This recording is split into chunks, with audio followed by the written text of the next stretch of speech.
Chicago, October 1971.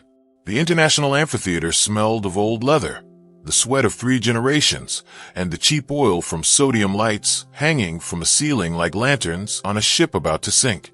Outside, the sharp wind rolling off Lake Michigan made the windows rattle in their frames, the kind of cold that doesn't ask permission, that slips through cracks and clings to your neck before you notice. Inside, 2,300 people fought for space on rusted metal chairs, some leaning sideways against exposed brick walls that had seen real fights long before a ring was ever set up there in the 1940s. The 1971 International Martial Arts Invitational was the biggest martial arts event the city had seen that year. There was no television coverage, no corporate sponsorship, just a cheaply printed poster pasted on South Side poles since early September, promising a night of demonstrations, fights, and what organizer Gerald Potts called on the flyer, the real thing. No flashy performance, no stage protocol, no kata for tourists. The crowd was exactly the kind of crowd that believed that promise. Fighters, coaches, truck drivers, college students with bruises still fresh from training, and a handful of sports reporters who came more out of curiosity than conviction. The night had been going well. A karate master from Detroit had broken 10 bricks with the palm of his hand. A judoka from Minneapolis had thrown 3 volunteers in a row with the calm elegance of someone washing dishes. 2 kung fu representatives had delivered a demonstration so sharp that the crowd forgot to breathe for nearly 40 seconds. Then, shortly after 9 p.m., a man stepped onto the central mat, and the mood in the building changed completely. His name was Terrence Hardgrove, but no one there called him that. They called him Bull. Terrence "Bull" Hardgrove was 34 years old and had spent 14 of those years training Catch-a-Catch-Can, the brutal grappling style born in Victorian England's traveling fairs and refined by American fighters over decades into one of the most efficient forms of combat ever created. Catch wrestling had no kata, no choreographed demos, no pretty poses for photographers. What it had was principle. The first man to control or submit the other wins. Arm locks, chokes, ankle cranks, neck pressure, takedowns with control. Everything was valid. Nothing was decorative. Hardgrove stood 6 feet 2 inches and weighed 240 pounds. Not soft weight, functional mass, distributed in a way that made him feel both heavy and fast, like a hydraulic press that could also move laterally. He had trained for 6 years in Pittsburgh under an old wrestler named Walt Carmichael, a man who'd survived the rough pro wrestling circuits of the 1940s and 50s and knew catch the way only someone thrown to the floor 1,000 times can know it.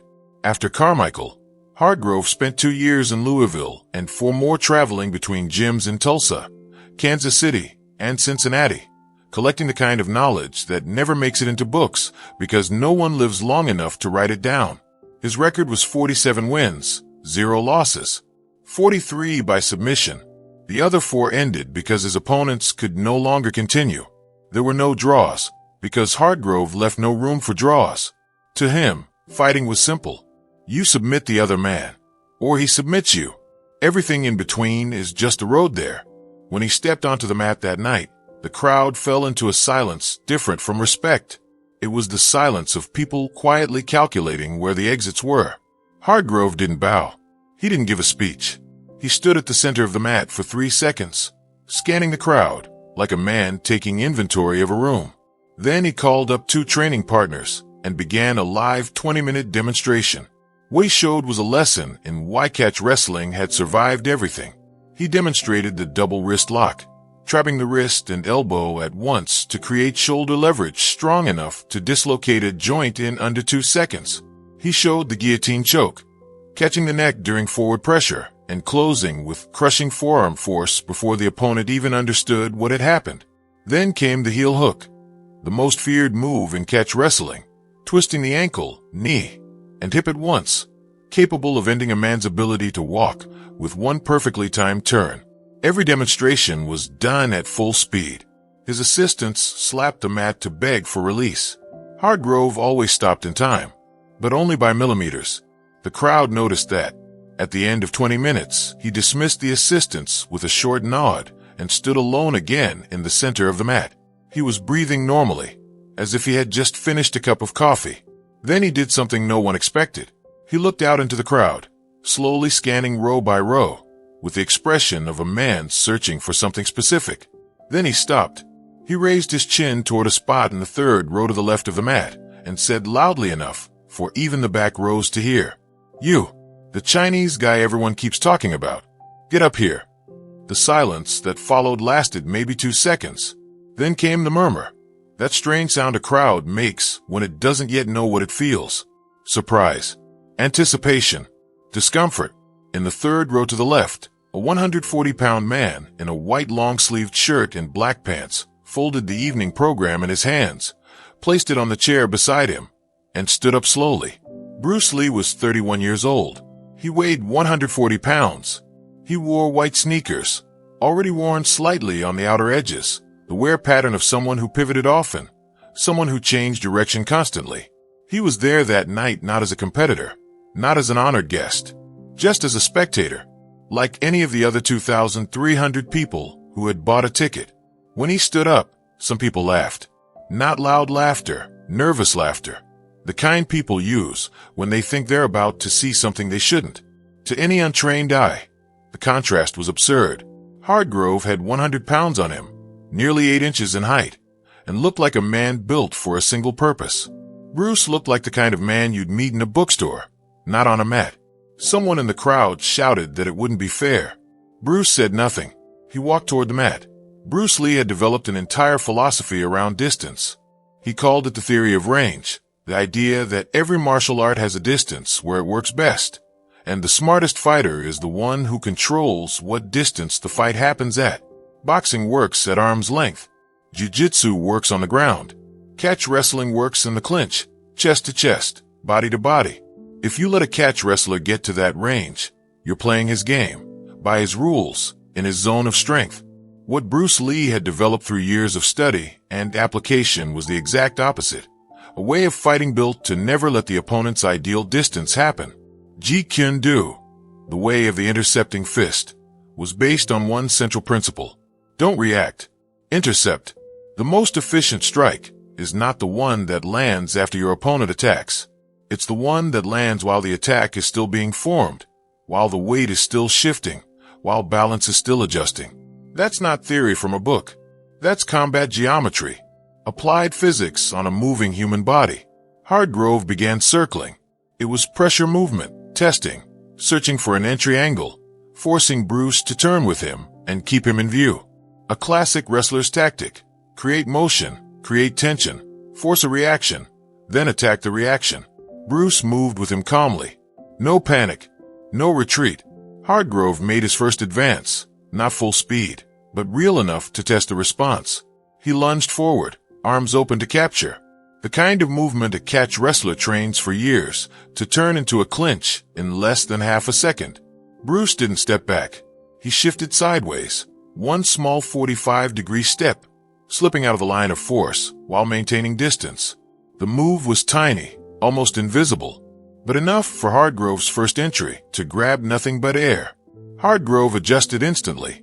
This time, he used a feint, a twitch of the right shoulder meant to draw Bruce's attention, while the real attack came from the left. Bruce didn't bite. His eyes were on Hardgrove's center line, not the shoulders. Because the body center doesn't lie. Shoulders can fake. Arms can bluff. But the hips and torso always reveal where the real attack is going. The second advance came.